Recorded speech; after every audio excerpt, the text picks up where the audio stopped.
C'est du lourd ce film. Il y a beaucoup de choses à dire, mais je vais pas trop en dire non plus parce que c'est un film qui est passé en festival, que tout le monde n'a pas vu, qui va sortir en salle, ça c'est chouette et que vraiment même avant qu'on commence, j'intime les gens. Mais bon, alors après il est hardcore et c'est pas pour tout le monde. Et puis comme c'est pas du hardcore, pas du gore, mais c'est c'est psychologiquement très difficile, c'est de l'humiliation, c'est très dark, c'est très violent, donc ce sera pas pour tout le monde, mais ceux qui dépassent ça, il faut qu'ils courent voir ce film en salle, parce qu'ils vont vivre une expérience cinématographique complètement dingue. Complètement dingue. Allons-y. Bring it on.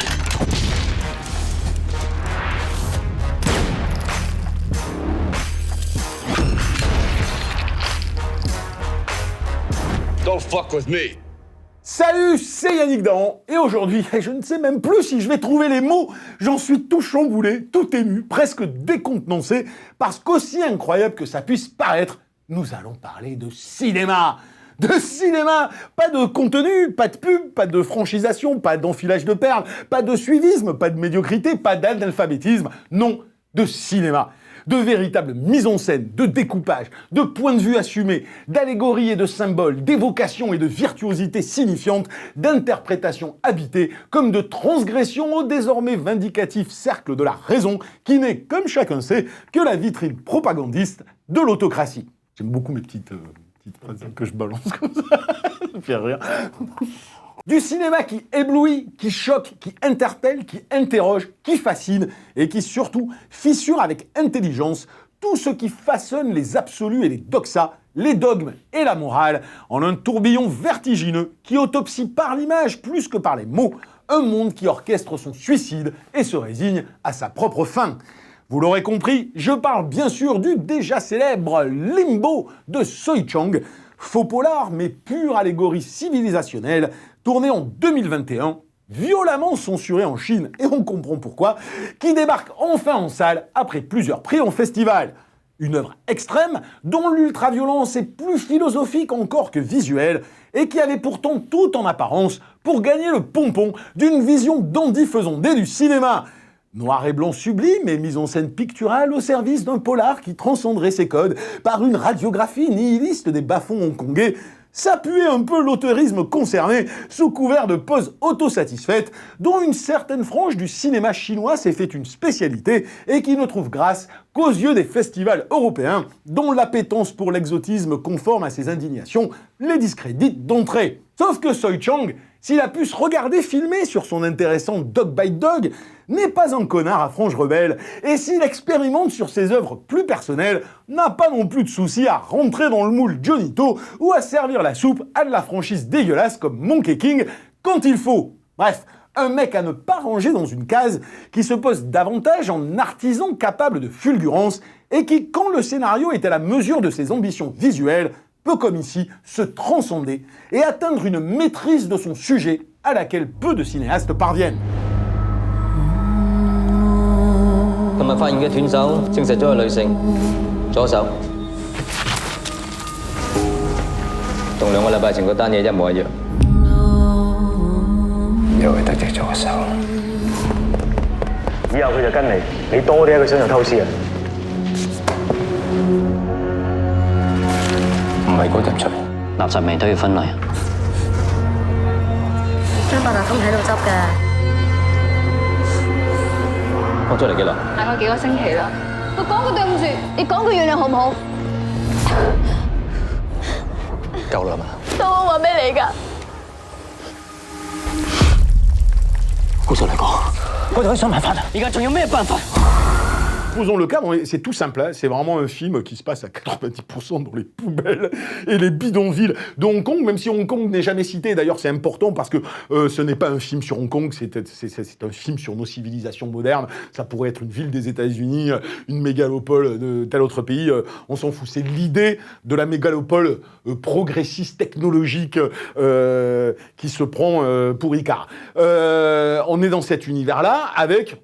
classique, codé, d'où le fait que les gens parlent de Seven, polar, 2 flics, on inverse un petit peu les rôles, c'est le jeune flic c'est typiquement le technocrate, hein, il est en costard-cravate, il suit le truc by the book, mais il n'a pas d'expérience, et il devient chef du vieux flic expérimenté, sage, qui sait mieux que tout le monde, et qui en plus a une espèce de trauma fondateur de sa femme a été sévèrement, très sévèrement blessée et elle est dans le coma, en tout cas au début du film, suite à un accident de voiture causé par une jeune nana qui se droguait et qui s'est droguée et a pris sa voiture. Au bout de 15 minutes, 20 minutes de film, ça glisse. Tu comprends bien qu'en fait, très rapidement, les personnages principaux ne sont pas les flics. Même s'il est important, le personnage du flic vétéran, mais ce n'est pas le personnage principal du film. Le personnage principal du film, c'est cette meuf. C'est cette meuf qui a commis une faute, qui a créé un accident, qui a blessé la femme du flic, et qui est dans une culpabilité absolue, qui va passer le film à demander pardon sans jamais l'obtenir. Aller te foutre dans un film une meuf qui est une droguée, qui est responsable d'un accident et qui se fait traiter, mais je sais pas, comme Conan traiterait les femmes dans un monde barbare. Tu dis c'est couillu déjà ça, et que le seul autre personnage féminin du film, c'est une méga droguée, et qui tisse une relation avec le serial killer parce que c'est le seul qui s'occupe d'elle. C'est quand même assez déstabilisant et assez génial. Et donc ce sont des films que moi j'appelle alors certains peuvent les appeler des films cérébraux, intellectuels, moi je les appelle des allégories. C'est des allégories philosophiques pour moi. Faites film, intégralement. Donc en fait, toutes les articulations du scénario et de l'intrigue doivent être perçues à travers le prisme du symbole et surtout pas à travers le prisme d'une narration frontale. Ça, c'était pour poser le décorum. Très bien. Comme la plupart de ceux qui l'ont vu ont avant tout retenu, et je les comprends, l'incroyable maestria visuelle du film, je ne vais pas m'épancher trop longuement en dithyrambes sur la mise en scène, même si elle est évidemment le cœur névralgique du projet et sa plus évidente réussite. Mais je dois bien reconnaître que ça fait quand même très longtemps que je n'avais pas pris une telle claque, tant chaque aspect formel du film, d'un noir et blanc somptueux à la scénographie des mouvements, des points de vue brillamment entremêlés au cadre symbolique, de la temporalité des plans à la composition hallucinante des décors, semble littéralement touché par la grâce. Le film a beau investir les âmes damnées et les poubelles du monde moderne, littéralement, les personnages passent le film à fouiller les ordures jusqu'à finir par se refléter symboliquement en elles. Sa mise en scène y oppose la grâce de leur radioscopie en un contraste radical qui va du noir au blanc, de l'ombre à la lumière, du système à son antichambre, jusqu'à ces plans magnifiques en forme de dichotomie métaphorique où se jouxtent sans se voir ville et bidonville, vitrine promotionnelle d'une civilisation et plaie béante qu'elle cache, refusant de voir qu'elle la gangrène et qu'elle a déjà précipité sa fin. Voir un film comme ça, qui va au-delà de tout ce que ça signifie de sublimer l'insublimable, de sublimer l'ordure, de sublimer ce qui est par essence le contraire de la beauté, avec un boulot d'accessoirisation et de décor et de composition du cadre par rapport à ces décors que moi, j'ai pas vu depuis... Alors là, je fais plus qu'un chapeau bas, c'est-à-dire que je vénère le chef décorateur, je vénère le chef opérateur, d'autant qu'en plus, quand tu apprends en plus, on s'en faisait la remarque, que le film a été tourné en couleur. Là, au moins, quand je vois le boulot sur la lumière, sur le noir et le blanc dans le film, je me dis, c'est pas possible. Le film, il a été pensé pour être en noir et blanc. Là, tu te dis, c'est pensé en couleur. Et le travail de post-prod de malade qu'il y a dû avoir pour que ça touche à ce point-là au sublime.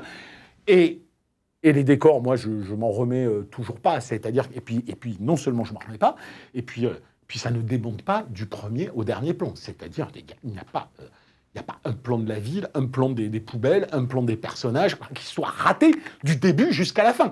Chaque plan est un putain de tableau. Et que le mec fasse un plan serré, un grand angle dans la ville, le point de vue de Dieu en zénithal, c'est hallucinant. Alors c'est très important ça, parce que pour beaucoup c'est insupportable la sublimation de la misère. Tu vois, et on y reviendra, ça a un sens, et ça a un sens théologique, en tout cas religieux, dans ce film qui est assez évident pour moi. Et on en parle juste après. Mais il faut bien faire mesurer aux gens, enfin, quelles que soient vos appétences cinématographiques, vous aimez le cinéma, vous devez voir ce film, parce que c'est une claque visuelle comme moi, j'en ai pas vu depuis longtemps. Et puis, une claque visuelle, ça veut rien dire. C'est-à-dire qu'une claque visuelle, un exercice de style 20, on en voit plein, hein, et ça n'a aucun intérêt. Là, c'est exceptionnel parce que non seulement c'est une maestria visuelle hallucinante, mais elle est totalement en adéquation avec le scénar, et elle porte et transporte et transcende les thèmes véhiculés par le scénario. Il n'y a pas un putain de plan gratuit dans ce film.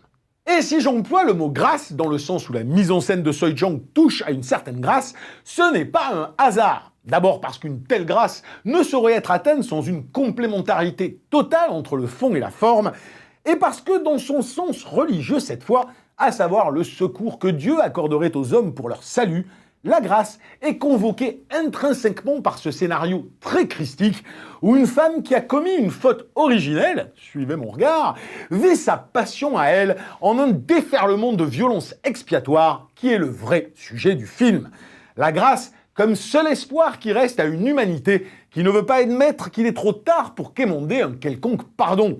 Le scénario donc, sans lequel la virtuosité de Soi Chang se réduirait à un exercice de style bien vain, et qui lui a permis cette fois de réaliser non seulement son meilleur film, mais de transcender le sens de sa propre mise en scène, est à mes yeux l'autre réussite du film. Et il ne se limite pas, comme je l'ai trop lu et entendu, à une sorte d'itération de Seven, mais avec des personnages survolés au destin prévisible. Non, s'il joue dans son exposition d'une inversion des rôles propre à Seven, et s'il convoque le pardon comme Seven le questionnait à l'aune de ses péchés capitaux, le film s'éloigne très rapidement de cette référence et de tous les codes du polar qui peuvent la composer pour s'élever davantage vers une peinture philosophique dans le sens littéral du terme de la condition humaine, à l'image d'un certain Sea Fog, le chef-d'œuvre absolu de Kim Chung-bo, qui se présentait en film d'auteur social pour devenir progressivement une interrogation mythologique de l'humanité par le truchement d'une mise en scène picturale que n'aurait pas renié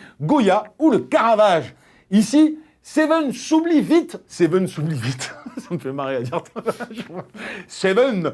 Bon, je sais pas, ça m'a fait marrer. Ici, je suis complètement con. Je sais pas pourquoi.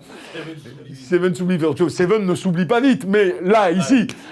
Ici, Seven s'oublie vite quand on réalise que le film est tout entier construit sur la passion de cette jeune femme martyrisée, ce Christ féminin, ce qui n'est pas un hasard, autour duquel se déchaîne une violence paroxystique et que le flic qui l'humilie en refusant son pardon et en l'acceptant à ses dépens qu'après l'avoir contrainte à redoubler la faute, trimballe discrètement un chapelet que seul l'œil averti aura remarqué. Ces éléments concrets ou symboliques qui ne sont jamais édictés, voire dissimulés, mais qui éclairent de nombreuses scènes, en particulier ce point d'orgue ahurissant où tous les personnages se tabassent autour d'une carcasse de voiture, en font une œuvre profondément puissante que n'aurait pas renié Mel Gibson sur les errements du monde et la perte d'un sacré qui renvoie les hommes à l'état de bêtes sauvages, avant de revenir comme un boomerang quand il est paradoxalement trop tard. Le final du film, loin d'être symboliquement prévisible, est finalement proche de celui de Blood Simple ou de No Country for All Men des frères Cohen, puisqu'il leur emprunte le sens d'une ironie du désespoir. Bref, je pourrais en parler encore pendant des heures, mais j'ai plus la place. Ici, le mec, il va complètement à contre-courant d'une certaine façon de penser en Occident, et tout en prenant la Passion du Christ. C'est quand même génial pour un film hongkongais. Alors, pourquoi j'en suis sûr maintenant que c'est le sujet du film, c'est, je te dis, moi quand j'ai revu certaines séquences, je me suis dit, ah putain, je l'avais pas vu la première fois. J'avais pas vu qu'il y avait une croix, putain, un chapelet dans la bagnole du flic. C'est pas innocent, c'est pas pour rien. La question du pardon, elle est vraiment pour le coup théologique dans le récit. Alors les gens vont te dire, ouais, c'est banal la question du pardon. Non, parce que c'est la question du sacré et qu'aujourd'hui, elle se pose véritablement dans ce monde qui a tout désacralisé et qui a perdu cette signification-là. Mais le film va plus loin dans ce qui dérange, parce que effectivement, t'es quand même... C'est là où c'est intéressant, c'est là où moi, un film, au-delà d'une belle mise en scène, il doit être un caillou dans une chaussure, et ce film l'est en permanence. Quand on te présente cette femme qui a commis la faute originelle, bon bah tu vois très bien à quoi ça fait référence, mais autant la faute originelle symbolique des origines bibliques, et qui est évidemment interprétative à 1000 niveaux en termes théologiques. Ici, c'est quand même c'est comme une droguée qui comme Pierre Palmade, hein, produit un accident de bagnole et fout dans le coma une meuf. Donc, elle est impardonnable, évidemment. Et quand le flic la recroise, tu t'es complètement de son point de vue. C'est là où c'est intéressant. C'est pour ça qu'il y a ce leurre sur le côté Seven. C'est que tu suis le perso à cause de ça. Il voit cette nana, tu sais que c'est elle qui a quasiment buté sa femme. Tu comprends qu'il a envie de lui défoncer la gueule à coups de poing. Sauf qu'au bout de 45 minutes, à lui défoncer la gueule à coups de poing. Et tout ça, tu te prends d'empathie pour cette meuf. T'es en train de te dire, non mais l'humiliation, qui est quand même quelque chose de pire que la mort, et elle n'est pas supportable. Donc t'as déjà ce jeu émotionnel terrible, parce que d'un côté, d'un point de vue purement émotionnel, t'es en train de te dire, je peux pas défendre cette meuf, mais en fait, mérite-t-elle d'être humiliée à ce point-là? C'est couillu, quoi.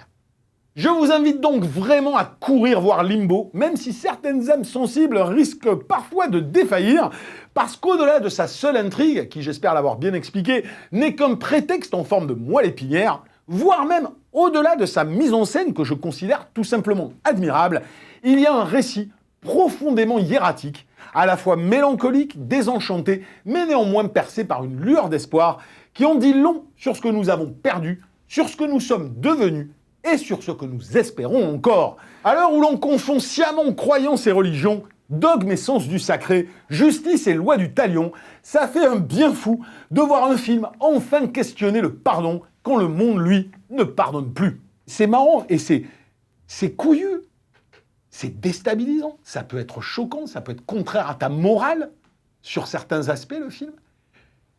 Et malgré tout, la beauté somptueuse de son mise en scène, qui est une appel, c'est presque plus qu'un appel des personnages, c'est presque plus un appel du réalisateur à une grâce divine. Façon de dire, le seul moyen de contrer ça, c'est de demander... Parce que c'est trop tard. Et d'ailleurs, toute la fin du film, toute la question du pardon se résume par « c'est trop tard ». Et pourquoi je parle de 100% ? Parce que les gens qui ont à 100%, tu peux, pareil, le prendre pour un polar. Si tu regardes l'intrigue, t'as ton polar classique. Quand tu sors 2 secondes et que tu te dis, bon, ça me parle de quoi, en fait ? Ça me parle d'une meuf qui commet une faute, hein. Tiens, elle a un mec, elle se tape un autre mec. Et puis elle veut se barrer. Et tout d'un coup, elle devient l'objet de propriété que les hommes essayent de... Et toute la question du film, c'est comment je vais me sortir de cet imbroglio dans lequel les hommes m'ont mis, mais en même temps, j'ai la faute originelle sur moi. Et qui finalement, tout le monde arrive à s'entretuer, et quand tu crois qu'elle va s'émanciper, parce que c'est toute la question du film, c'est comment une femme aujourd'hui peut-elle s'émanciper, et à la fin, on te dit, en fait, ton émancipation, tu t'es planté total, quoi. C'est un peu dans cette idée absurde qu'il y a toujours chez les frères Cohen, qui est jamais absurde, qui convoque toujours quelque chose de philosophique. Donc t'as tout ça qui se mêle dans ce film, et qui le rend, du coup, extrêmement déstabilisant, et ça fait du bien, parce que ça t'oblige à bam, bam, bam, bam, bam. Et en même temps, pourquoi je dis qu'il y a cette lueur d'espoir ? Parce que il y a quand même cette idée du sacré, cette idée du pardon, mais dans le sens du sacré, qui est quand même un appel là où je sais pas, où le labyrinthe de Pan était finalement tout aussi dark, mais plus nihiliste encore presque, sur certains aspects. Et je trouve ça très intéressant dans des pays comme la Chine, qui, je le rappelle, est quand même communiste, et l'Occident, qui, je rappelle, est fondamentalement athée maintenant.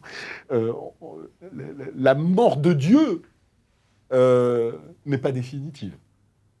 Et elle est intéressante parce qu'il revient par des biais des interrogations, tu vois, et qui vont bien au-delà de la question de la religion ou du culte. Parce que moi, je ne parle pas de ça. Il y aura catholique, feuge, musulman, j'en ai rien à foutre. Ça, c'est des cultes, c'est des trucs.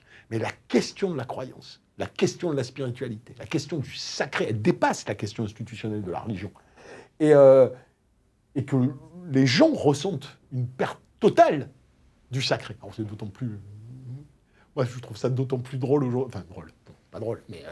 je trouve ça d'autant plus pertinent quand là, on tourne cette émission que on brûle tout de notre République, nos valeurs de la République, et que tout brûle par terre. Tu te dis, ouais, alors, donc votre République, qui est profondément laïque et athée, aurait-elle quelque chose de sacré auquel il est difficile de toucher ? Donc, toutes ces questions nous reviennent comme des boomerangs en permanence. parce que l'être humain est ce qu'il est. On en a souvent parlé ici. Et quelles que soient ses croyances et ses mythes, il a besoin de mythes et de croyances. Hein. Donc, tu pourras toujours remplacer ça par un billet de 100 €. Il aura besoin de ses croyances. Et elles vont toujours trouver, comme tu sais, comme l'eau, ça trouve toujours la fissure dans le bâtiment pour revenir. Et c'est ce qui est joyeusement en train de se passer dans la douleur. Et je trouve que ce qui est intéressant, c'est que ces films-là, très différents, tu vois, films espagnols, films américains, films asiatiques, mais qui sont dans des pays où la question religieuse est là, se pose, s'interroge, ou a disparu, je trouve que c'est intéressant. Je trouve que c'est très intéressant ce qui est en train de se passer, en fait. Voilà. Après, c'est le prisme, parce que moi, ça m'intéresse, donc c'est peut-être le prisme par lequel je vois le truc. Je me cours peut-être, mais sur celui-là, je crois pas. Voilà, bon, bref, je parle trop. Hein. Merci pour ton prisme, Yannick, mais sinon, le film, il est bien. Voilà. Est-ce qu'il est bien Pourquoi réfléchir, en fait? Pourquoi je dis tout ça? En fait, je devrais aller chercher un hamburger quelque part et dire, putain, c'est trop bien, putain, c'est ouf, j'ai jamais vu ça, quoi. Voilà, 7 minutes Yannick Dan est terminée, en tout cas une minute Yannick Dan très très positive, parce que ça fait, même si le film n'est pas over positif, nous ça faisait quand même longtemps, à part sur certains films indiens, qu'on n'avait pas vraiment kiffé quelque chose. Et voilà, et là pour moi c'est un grand film qu'on n'a pas souvent, et ça me donne envie maintenant de re-suivre Soi Chang, qu'on avait un petit peu perdu dans ses délires plus commerciaux qu'il avait fait. Et ça promet, parce que s'il continue à faire des trucs à ce niveau-là, là on tient enfin un nouveau très grand, et ça manque cruellement aujourd'hui. Donc voilà, courez voir Limbo, ça mérite vraiment, vraiment, vraiment d'être vu. Voilà, sur ce, hein, on sera plus con sans doute la semaine prochaine. Ciao.